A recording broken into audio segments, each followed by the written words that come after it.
Namba 6 ya Yanga ni huyo Ngoma. Anaitwa? Huyo anaitwa anaitwa ni Freddy.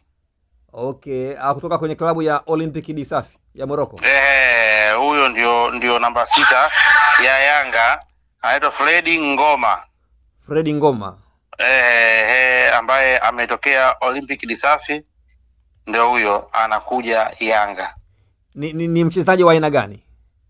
Ni miongoni mwa viungo bora wa michuano iliyopita kombe la shirikisho na klabu bingwa. Ni kiungo ambaye ana energy, lakini kubwa zaidi uwezo wa kupiga pasi ndefu na fupi, uwezo kujiamini kwa maana ya composure, na anatawala dimba la kati na kuweza kumaintain temper ya mchezo. Yaani ni mtu ambaye unajua kuna viungo wale ambao wanakuwa wanapaparika katika eneo la katikati. Mfano mzuri watu wakimwangalia ambapo alikuwa anacheza Aucho, tulikuwa naona yani anataka timu iende katika lidu ambayo anaitaka, kwa sababu ana vitu vyote. Ana accuracy kwa maana kwenye pass, ana composure nzuri, ana balance nzuri, ana control nzuri, lakini uwezo wa kuweza kudictate movement za mpira na kuweza kupiga pasi na kumove na mpira kutoka sehemu moja kwenda sehemu nyingine. Yaani mpira ukiwa kwake ni kama 80-90 uko sehemu salama. Kwa bila shaka huyu ni kiungo bora kabisa ambao Yanga wamefanikiwa kumpata kama deli itakuwa. Yaani miongoni mwa viungo bora ambao walikuwa katika michuano ya kombe la shirikisho. Na unakumbuka au unapozungumzia hii timu ya Olympique de Safi ilifika hatua ya nusu finali ya kombe la shirikisho. Miongoni mwa maeneo ambayo alikuwa anajivunia ni uwepo wa kiungo, na timu nyingi zilikuwa zinamhitaji. Lakini Yanga wamepambana. Yes, of course, mimi waga nakwambia vitu vya ukweli. Lakini Yanga wamefanikiwa kumchukua. Ni miongoni mwa viungo bora kwa sasa barani Afrika kama utaamua kufuatilia. Na kama hautakuwa mvivu kidogo, unaweza kufuatilia mikanda ya hawa Olympique de Safi ya msimu uliopita kombe la shirikisho, au angalia ligi yao kamwangalie Freddy Ngoma. Ni miongoni mwa nyota ambao ni bora wa hali ya juu.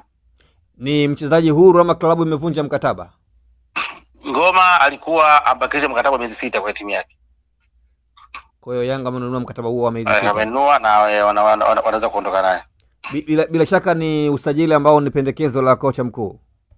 Huu ni usajili ambao ulikuwa umependekezwa na kocha mkuu, lakini pia Yanga walikuwa wameweka target katika maeneo matatu katika ile kiungo, na yeye alikuwa ni sehemu ya kiungo. Na ukiangalia Yanga wana mahusiano na kocha wa zamani wa USM Alger, na aliweza kuambia kwamba huyu ni kiungo ambaye anaweza akawasaidia, kwa sababu kama nilivyokuambia, engineer anajaribu kutafuta dawa au kodi ya kuweza kudili na timu za Afrika Kaskazini, ndio akili yake ilipo.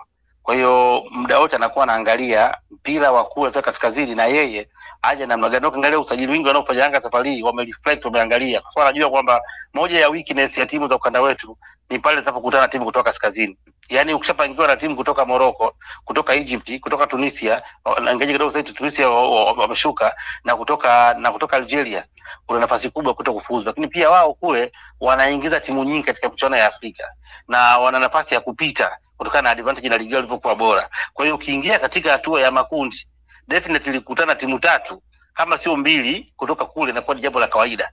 Yaani utakutana timu 2 au timu 3 kutoka Afrika Kaskazini. Kwa hiyo kama utakuwa hauna kodi ya kuweza kupambana nao, maana yake uwezekano ukisha kwenye makundi utakuwa ni mkubwa. Kama msimu uliopita unauza Yanga alikuwa na JS Kabylie, alikuwa na Ali, alikuwa na Farabat. Sio, unaelewa sio? Kwa hiyo hapa maana yake kama unakuwa hauna kodi, hauna mbinu za kuweza kudili nao, huwezi kusurvive hata kwa timu bora, kwa sababu wao ndio wameshikilia soka la Afrika bila ubishi.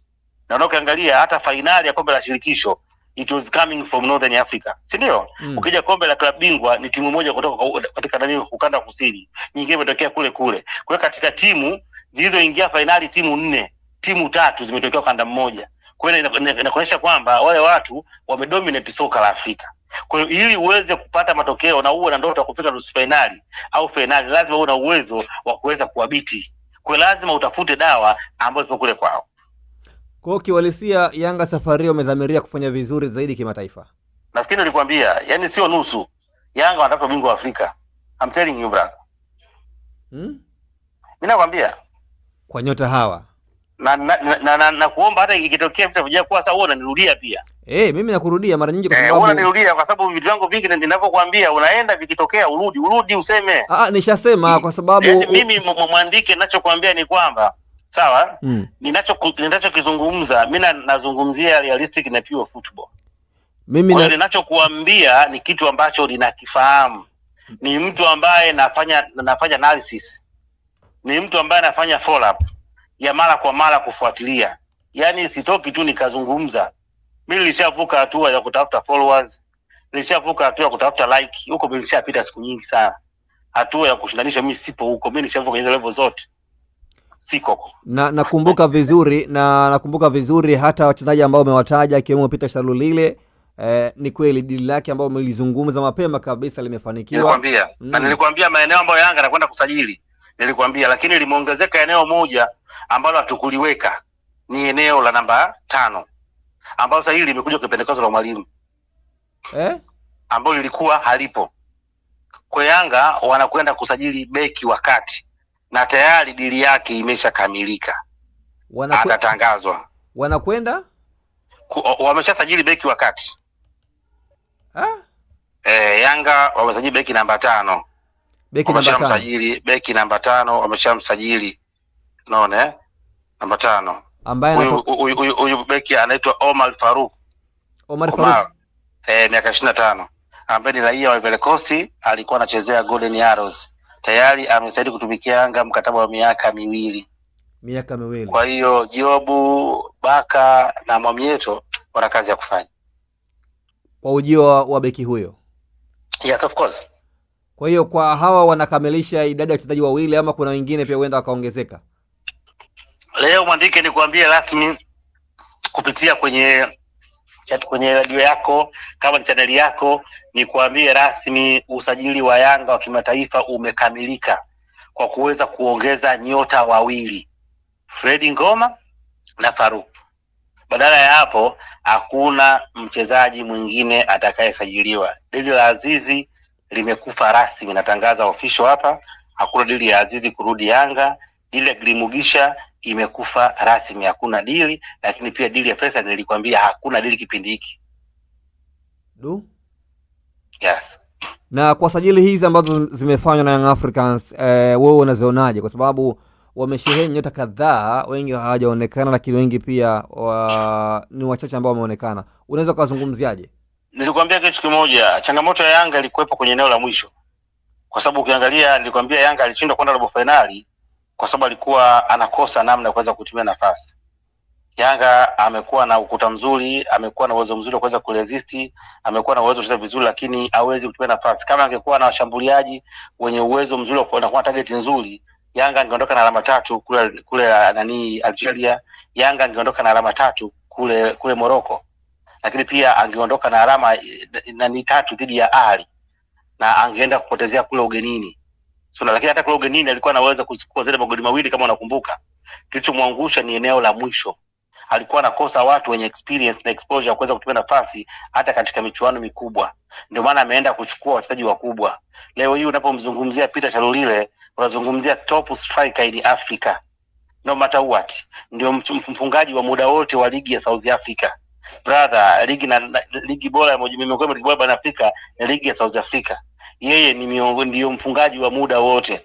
Ameshacheza mechi za ushindani katika level yote. Unategemea leo hii unampa nafasi, anapata nafasi, anafanya kitu gani? Unaelewa sijui Ndio. Unaona anafanya kitu gani? Na ukitaka kujua kwamba hao wenzetu ligi yao ni kubwa, nimekuambia age wise, mwangalia Rushen De Rock, mwangalia Neomaema, ni miongoni mwa ambao wana age kubwa lakini walikuja Tanzania wamekuwa ni very essential kwenye klabu ya Simba. Naongea uongo? Ni kweli. Mama yake ni nini? Kwamba ligi iliyotokea imeadvance kuliko sisi. Huo ndio ukweli ambao naweza kukwambia. Kwa hiyo unapokuwa napita timu ya katika uwanja wa nyumbani hahitaji tengeza nafasi 5 itumie moja.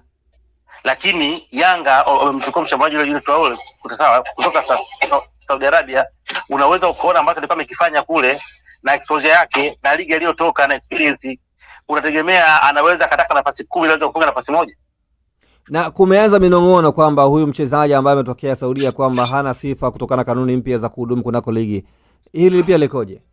Sasa hilo mimi siwezi kulizungumza kwa sababu sipo kwenye mamlaka, na ubaya wa najua unafahamu mpira wetu. Sawa? Ni mpira ambao nadhani unaelewa ni kama mpira wetu. Ndio. Chochote kinaweza kutokea wakati wowote. Kwa hiyo tuachie wenye mamlaka. Ni mpira ambao wakati mwingine una matukio ya kushangaza, lakini ndio mpira wetu. To be honest, ni mpira ambao chochote kinawezekana. Yaani mtu anaweza akatoza faini milioni 100, mwingine akatoza milioni 5, mtu anaweza akafungiwa mechi 7, mwingine asifungiwe. Ndio mpira wetu. Kwa hiyo hayo tuachie hao wenye mpira. Kama leo umeweza kusikia timu ambayo haitaingia vyumbani itakaa kwenye jumba itapoka alama 5, lakini timu ambayo ikionekana imepulizia dawa hakuna adhabu. Kwa hiyo haijasemwa. Kwa hiyo hivyo. Kwa hiyo ndio hayo tuachie wenye mamlaka watajua. Usisahau kusubscribe kwenye YouTube Mwandike Digital.